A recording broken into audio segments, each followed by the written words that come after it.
দীর্ঘদিন ধরে নানা অভিযোগ, বিতর্ক, দাপট আর রহস্যকে ঘিরে যার নাম ঘুরে বেড়াচ্ছিল শহরের অলিগলিতে, অবশেষে গ্রেফতার সেই ব্যক্তি।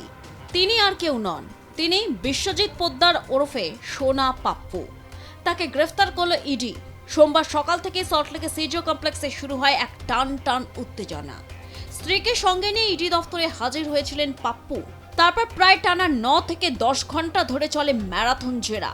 তদন্তকারীদের দাবি, জিজ্ঞাসাবাদের সময় একাধিক ক্ষেত্রে বয়ানে অসঙ্গতি ধরা পড়ে এবং গুরুত্বপূর্ণ তথ্য গোপনের চেষ্টাও করা হচ্ছিল। শেষ পর্যন্ত রাত 9টার পর তাকে গ্রেফতার করা হয়।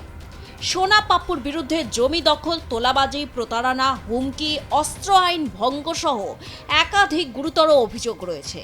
তদন্তকারীদের দাবি, কসবা অঞ্চলে দীর্ঘদিন ধরেই তিনি এক আতঙ্কের পরিবেশ তৈরি করেছিলেন।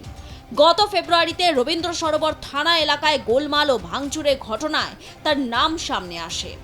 অভিযোগ ওঠে তার ঘনিষ্ঠরাই সেই অশান্তির নেপথ্যে ছিল। যদিও সেই সময় থেকেই কার্যত বেপাত্তা হয়ে যান সোনা পাপ্পু। পুলিশ ও ইডি বহুবার খোঁজ চালিয়েও তার নাগাল পায়নি।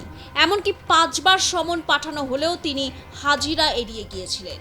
তবে আচমকাই সোমবার সকালে নিজের ইডি দফতরে হাজির হন তিনি। আর সেই উপস্থিতি যেন তার গ্রেফতারের পথ আরও স্পষ্ট করে দেয়।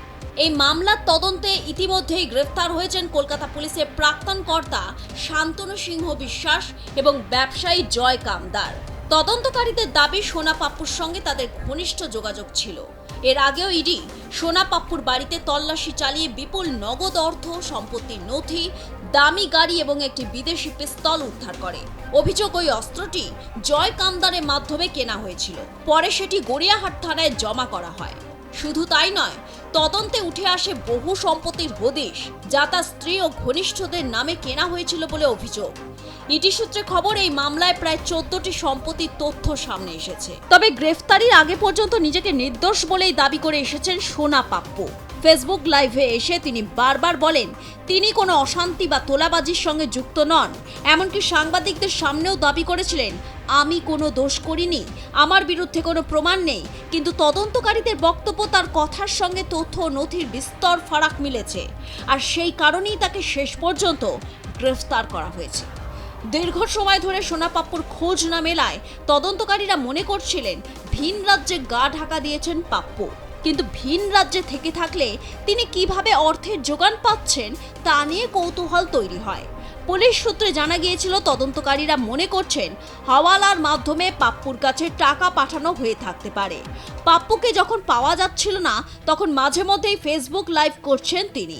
গত এপ্রিলে ফেসবুক লাইভে এসে সোনা পাপ্পু বিজেপি নেতা তথা কলকাতা বন্দর বিধানসভা কেন্দ্রের বিজেপি প্রার্থী রাকেশ সিং এর দিকে আঙুল তুলেছিলেন। যদিও পলাতক অবস্থায় দুবার ফেসবুক লাইভে আসেন তিনি। অভিযোগ, প্রায় 14টি সম্পত্তির হদিশ মিলেছে। 3 মাস ধরে লুকোচুরি, পালাবদলের পর ইডির জালে কসবা ত্রাস সোনা পাপ্পু। এই গ্রেফতারি নিয়ে রাজনৈতিক মহলেও শুরু হয়েছে জোর চর্চা। ইকো পার্কে মর্নিং ওয়াকের সময় সাংবাদিকদের মুখোমুখি হয়ে রাজ্যের পঞ্চায়েত ও গ্রামোন্নয়ন মন্ত্রী দিলীপ ঘোষ তীব্র আক্রমণ শানান। তার কথায় হাজার হাজার সোনা পাপ্পু এখনো ঘুরে বেড়াচ্ছে। এরা মানুষের কষ্টের কারণ, সবার বিরুদ্ধে ব্যবস্থা হওয়া উচিত। ভোট পরবর্তী হিংসা, দুর্নীতি, নারী নির্যাতন ও বেআইনি নির্মাণ নিয়ে তিনি রাজ্য সরকারকেও কড়া ভাষায় নিশানা করেন। সোনা পাপ্পুর মতো অনেক লোক ঘুরে বেড়াচ্ছে, যারা টিএমসির সম্পদ ছিল, মানুষের কষ্টের কারণ ছিল। তাদেরকে অনেক গুরুত্ব দিয়েছে, পার্টি দিয়েছে, আপনারাও দিয়েছেন। এরকম হাজার হাজার আছে যারা এই সমাজে বাংলাকে একদিন পিছিয়ে নিয়ে যাচ্ছিল। আইন আছে, সবার বিচার হবে। আমি তো পাবলিককে বলবো, যদি কোনো ঘটনা ঘটে থাকে আপনার সঙ্গে, আপনি কমপ্লেন করুন, তার সুবিচার পাবেন। এটা শুরু হয়েছে মাত্র। যাদেরকে আপনার হাইলাইট করেছিলেন তাদের সম্বন্ধে লোকে জানে, কিন্তু এরকম বহু লোক আছে যারা সরকারি সম্পত্তি, সাধারণ মানুষের সম্পত্তি লুট করে কোটি কোটি টাকা কামিয়ে বাড়ি গাড়ি করেছে এবং রীতিমতো লোকের অত্যাচার চালাতো। কোনো রকম কমপ্লেন এলেই তাদের বিরুদ্ধে ইনকোয়ারি হবে এবং আইনি ব্যবস্থা হবে। সন্দীপ ঘোষ আরজি করের ঘটনায়, অভয়া খুন এবং ধর্ষণের ঘটনায় তার বিরুদ্ধে নতুন করে আইনিভাবে তদন্ত করার জন্য আবেদন জানিয়েছেন মুখ্যমন্ত্রী শুভেন্দু অধিকারী এবং দোষী সাব্যস্ত করে আইনি পথে যতটা যা করা যায়। সেখানে তদন্তকে বিপথগামী করা হয়েছিল, সত্যকে সামনে আসতে দেওয়া হয়নি। সেই জন্য ওই ফাইল খুলেছে, আবার তদন্ত হচ্ছে। যেখানে যার নাম আসবে তাকে আইনের সামনে আসতে হবে। একসময় দক্ষিণ কলকাতার বিস্তীর্ণ এলাকায় দাপট ছিল সোনা পাপ্পু। সোমবার রাজ্যে ইডির হাতে গ্রেফতার হন তিনি। মঙ্গলবার তাকে বিধাননগর মহকুমা আদালতে পেশ করা হলে আদালত চত্বরে সাময়িক উত্তেজনা ছড়ায়। সোনা পাপ্পুকে দেখে একদল মানুষ চোর স্লোগান দিতে শুরু করেন, যদিও কড়া নিরাপত্তার মধ্যেই তাকে আদালতের ভিতরে নিয়ে যাওয়া হয়। ইডি সূত্রে খবর, জেরার সময় তদন্তে সহযোগিতা করছিলেন না সোনা পাপ্পু। জয় কামদার ও শান্তনু সিনহা বিশ্বাসের সঙ্গে সম্পর্কের কথাও অস্বীকার করেন তিনি।